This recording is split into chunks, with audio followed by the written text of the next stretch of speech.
président Tshisekedi, c'est une leçon de plus pour que prochainement vous ne puissiez pas faire confiance à ces Occidentaux.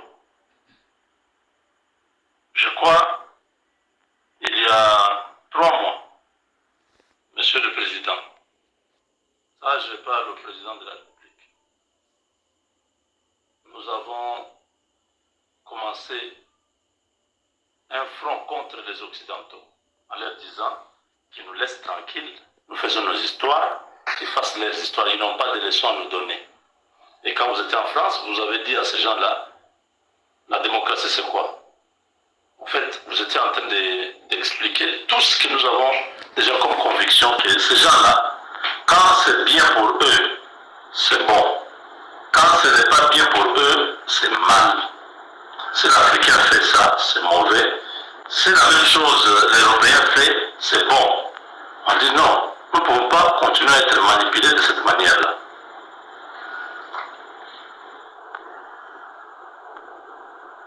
Alors,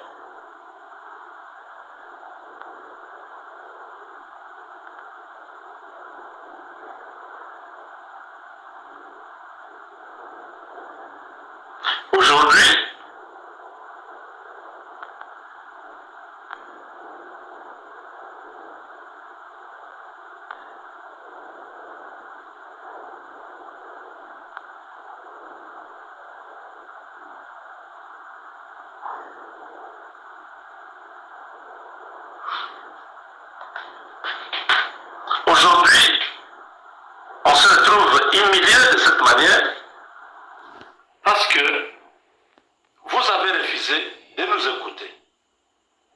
Nous avons dit, Monsieur le Président, ne partez pas en France. Je ne sais pas s'il faut qu'il y ait un être spécial. Chaque matin, quand vous vous réveillez, il vous dit, bon, fais ça, ça, ça, ça, ça. Vous suivez. Quand nous nous disons, nous avons tendance de croire qu'on ne nous écoute pas. Nous avons dit, les Français, les Américains ont déjà montré leur position clairement. Le chef de renseignement militaire français était à Kigali. Le chef de renseignement américain était à Kigali. Ces gens vous montrent clairement qu'ils sont avec le Rwanda. Vous allez faire quoi? Ce voyage-là, nous avons refusé tous. Nous avons dit, Monsieur le Président, ne partez pas. Il n'y aura rien en France en dehors de toutes les formules diplomatiques qu'on va utiliser pour vous endormir. Nous sommes avec la RDC, nous demandons au Rwanda de retirer les troupes et tout ça. Ce sont des discours diplomatiques que les fonctionnaires des ambassades ici nous chantent chaque matin. Vous savez, les fonctionnaires des ambassades, non? Parce que vous les appelez les ambassadeurs, ils se voient comme s'ils ont un titre spécial. Ce sont des simples fonctionnaires de leur pays. Ce sont des fonctionnaires, les ambassadeurs là. C'est des petits hommes qui n'ont rien, qui viennent ici, qui ont aussi le courage de donner des morales à nos ministres, qui peuvent aller intimider les présidents de l'Assemblée nationale, le président du Sénat, des simples fonctionnaires de leur pays, qu'on appelle chez nous ambassadeurs. On leur donne beaucoup de valeur, surtout quand c'est un blanc. Quand c'est un blanc, on pense que lui, il connaît tout. Il peut donner les leçons. On a sorti des trucs de moratoire de la peine de mort ici. Ils sont allés vite intimider nos présidents de 2 chambres.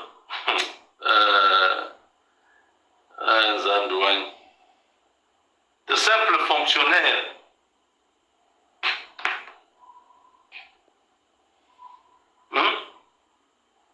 Qui se moquent de nous.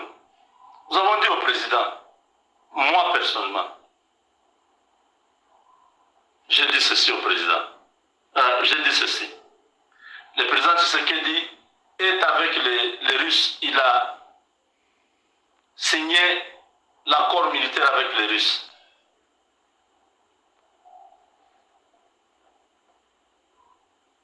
C'est terminé avec les Occidentaux. Ma surprise, c'était de voir que le président, moi j'ai présenté déjà, j'ai dit non, non, nous sommes avec les Russes. Le président rentre chez Macron encore. Mais c'est Macron là. Un président sérieux, est-ce qu'il peut avoir une femme qui a l'âge de sa maman? Un président sérieux. Si on doit prendre Macron, vraiment que c'est un président sérieux. Même tous les Français là. Si vous êtes vraiment des hommes sérieux, des hommes normaux, vous pouvez élire Macron. Je ne vous insulte pas, les Français. Je suis en train de vous dire, coupez cette partie-ci, envoyez à tous les Français. Dites, il y a un Congolais qui a dit, si vous les Français, vous êtes des hommes normaux, est-ce que vous pouvez prendre l'avenir de votre pays, la destinée de votre pays, vous mettez ça entre les mains d'un homme comme Macron, qui a une femme qui a l'âge de, je ne sais pas, sa grand-mère ou sa mère. Je trouve ça normal. Un homme qui n'a pas d'enfant. Coupez ça, envoyez, que Macron voie ça. On en a marre. Ces individus pensent qu'ils sont nés sur Mars. On les a précipités sur Terre pour venir nous dominer. Nous sommes tous nés sur cette Terre ici. Ils n'ont pas le monopole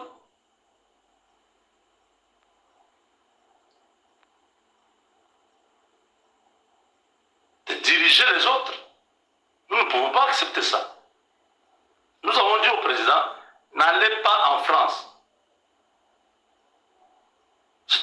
Je ne sais pas si c'était un voyage où le président voulait juste partir en France, ou c'était pour un objectif d'aller parler avec Macron, lui dire ceci, cela. Regardez, il rentre au Congo. C'est comme si Macron et Kagame se sont dit, bon, laissez-le venir, il va venir ici, bon, je vais juste l'endormir, je vais l'amener aux Invalides, il aura les honneurs, je vais lui donner un dîner. C'est comme le président chinois est venu, on a fait la même chose, tout ça. Il est allé dans les Pyrénées là-bas, se balader au milieu des moutons, tout ça. C'est juste des histoires protocolaires. Ça n'a rien de réel. Un ami, c'est un ami. Il vous considère, il vous prend au sérieux. Tout ce que vous lui demandez, il fait.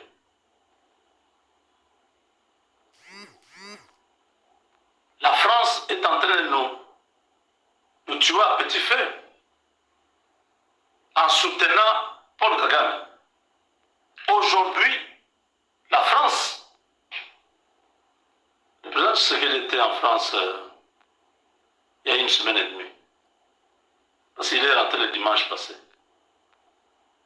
Regardez, presque 2 semaines après, Macron signe avec Kagame des accords militaires. Un pays qui nous agresse, un pays qui déstabilise le Congo, un pays qui est responsable des massacres des populations, des tueries en série, des violations des droits de l'homme et tout ce que vous voulez. Macron peut regarder les Français leur dire que nous sommes un pays libre, un pays de droit, un pays de ceci, pendant qu'il est en train de soutenir un pays génocidaire, un pays assassin comme le Rwanda. Tout ça, notre président. Quand on dit ne partez pas, c'est là même que vous le poussez à partir. Vous voyez, des fois ici, je suis un peu embarrassé. Je dis, ah, vous allez dire que le président ne partait pas. Finalement, il part. Je dis, bon, comme il est parti, nous prions seulement pour que Dieu le protège, qu'il rentre en vie. Parce que ceux qui l'en veulent sont nombreux, ils peuvent lui faire du mal. Mais nous le faisons parce que nous voyons comment les choses se passent. Ce ne sont pas des enfants, nous comprenons ce qui se passe. Il va dire, non, vous ne comprenez pas la diplomatie. C'est ça la diplomatie.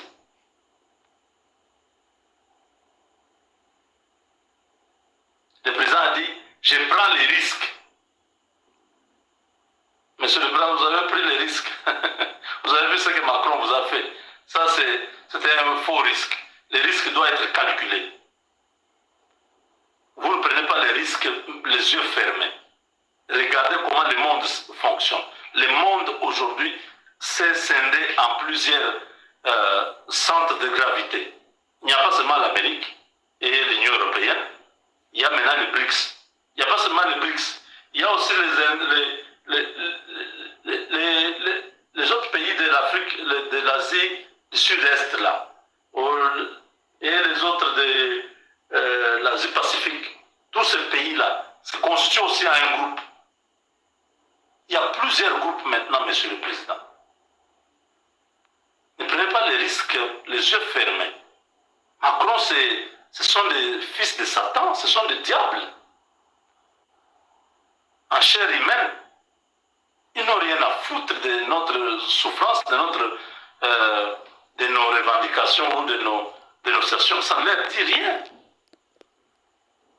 C'est des gens qui ont vendu leur âme. Ils n'ont rien à foutre avec un pays comme le Congo. Vous croyez encore, oh, l'ambassade de la France a donné l'invitation à Macron. Quelle invitation? Pour aller faire quoi? Ah oui, ils sont malins. Ils savent que vous allez emmener peut-être 50 ou 100 personnes dans votre délégation. Leurs hôtels vont être bondés.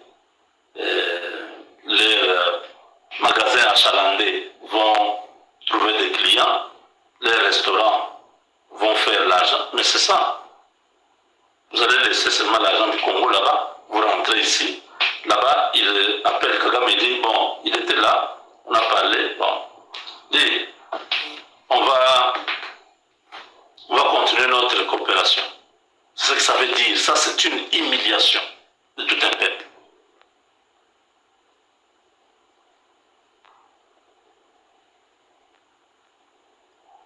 Quand vous faites de bonnes choses, nous vous acclamons. Nous sommes très fiers. Le discours là que vous avez fait en France, c'était peut-être, je peux dire, le voyage en France, l'unique objectif réussi, c'est le message que vous avez fait passer au monde occidental. C'est l'unique chose. Ça, je suis très content de vous d'avoir dit tout ce qu'il fallait dire à ces gens-là en face. Mais le reste des choses, visite, tout ça, ce n'est plus utile. Parce que ces messages-là, vous pouvez les faire passer même dans un autre pays. Vous pouvez seulement faire une interview où vous parlez de ce que vous avez dit en France là, vous dites là-bas et tout le monde va consommer. Monsieur le Président, quand est-ce que vous irez à Monédito?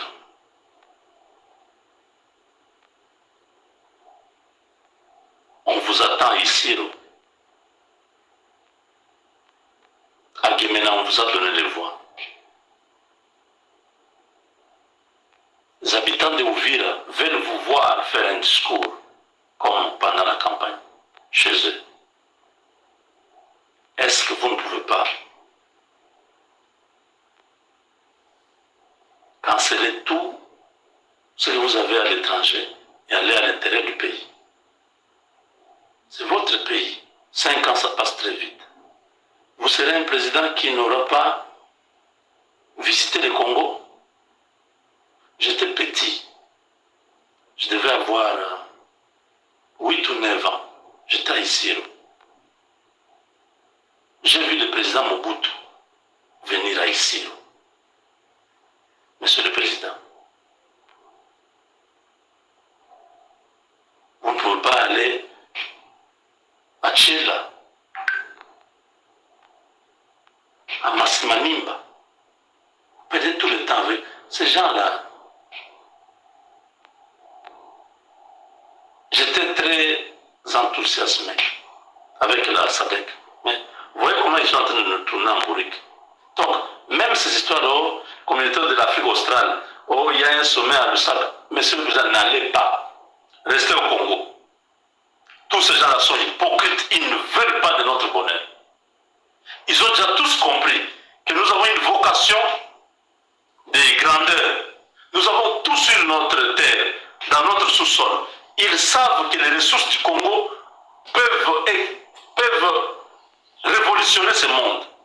Nous avons un peuple très actif, plus de 120 millions de personnes, capables de pouvoir faire beaucoup. Mais tous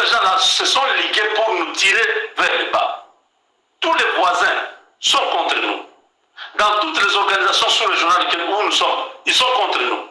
Même l'Union africaine, ils sont contre nous. Nous n'avons pas une organisation qui soit avec nous. Signer les accords avec les Russes, signer les accords avec les Chinois, que ces deux nations-là collaborent avec nous. Sur le plan militaire, nous avons une sécurité totale. Sur le plan économique, nous allons nous retrouver avec la Chine qui peut absorber toute la production minière de la RDC. En retour, les infrastructures et ceci, et développer le pays. La formule est trop simple. Nous allons trop loin. Nous cherchons à faire des choses qui ne peuvent pas. Ça fait longtemps que nous sommes en train de tourner dans les mêmes histoires. Pourquoi nous ne pouvons pas changer?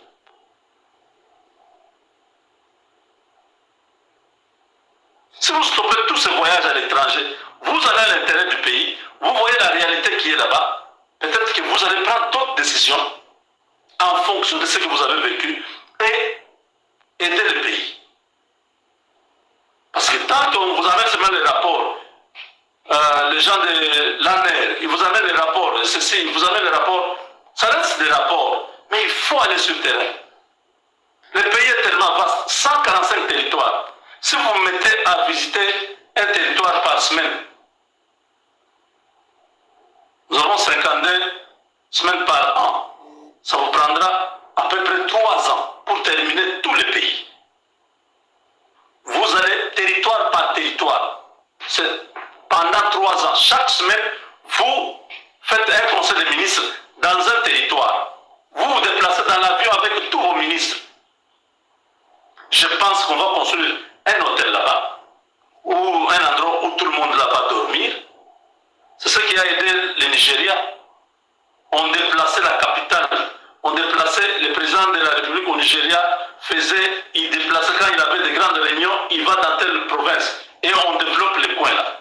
Si vous faites ça dans chaque territoire, vous allez dans une semaine, vous planifiez, on va développer tous les 145 territoires ne devait pas être un truc où un projet comme ça se passe là. Ça devait être, vous allez cette semaine, bon, nous serons je sais pas, à Idjofa ou à Boulungu. 2 semaines avant, il y a une équipe d'avance, on aménage, on construit. Construire une maison, ça ne prend pas un mois. Avec nos briques cuites là. On va faire des choses, on aménage, le président vient avec le gouvernement. Vous êtes là-bas, lundi vous visitez les écoles, mardi vous visitez les hôpitaux, mercredi vous visitez les routes de ces coins-là, jeudi vous avez votre conseil des ministres, vendredi vous rentrez à Kinshasa, samedi vous êtes ici, dimanche vous êtes ici, lundi matin vous allez dans une autre province. C'est possible. Vous développez tous les pays. Vous connectez toutes les provinces, tous les territoires. Regardez ce que Macron nous a fait. Ça, c'est une humiliation. Les pays qui nous agressent, ils signent avec eux. Ça, c'est après l'Union européenne qui a signé des accords avec le même pays. Ça, c'est après la Pologne qui a fait tout ce... Vous comprenez? Nous sommes seuls. Nous devons renforcer l'unité nationale. Nous devons travailler à l'interne, seuls. Nous devons développer cette communication sociale. Le peuple doit être avec nous. Les dirigeants doivent être avec le peuple. Les dirigeants doivent prendre conscience que nous sommes seuls. Chaque centime de l'argent qui entre dans le trésor, c'est pour un objectif. Nous devons travailler à l'interne. Arrêtons avec l'extérieur. Ils n'ont rien comme... Je l'ai toujours dit, est-ce que l'Amérique nourrit les Congolais? Les Congolais qui dorment affamés là. La France envoie l'argent pour qu'on nourrisse ces gens-là. Alors pourquoi ils doivent nous donner des leçons? Pourquoi nous devons attendre qu'eux disent quelque chose? Ils n'ont rien à foutre de nous. On n'a rien à foutre avec eux. Bande de criminels, des États voyous comme ça, ils veulent nous prendre en otage et sacrifier l'avenir de toute une génération. Non, nous disons non, nous refusons ça. Monsieur le Président, vous dire cette vérité, c'est mon devoir. Vous cajoler dans le sens des poils, c'est un suicide pour toute une nation. Avec Dieu, nous vaincrons.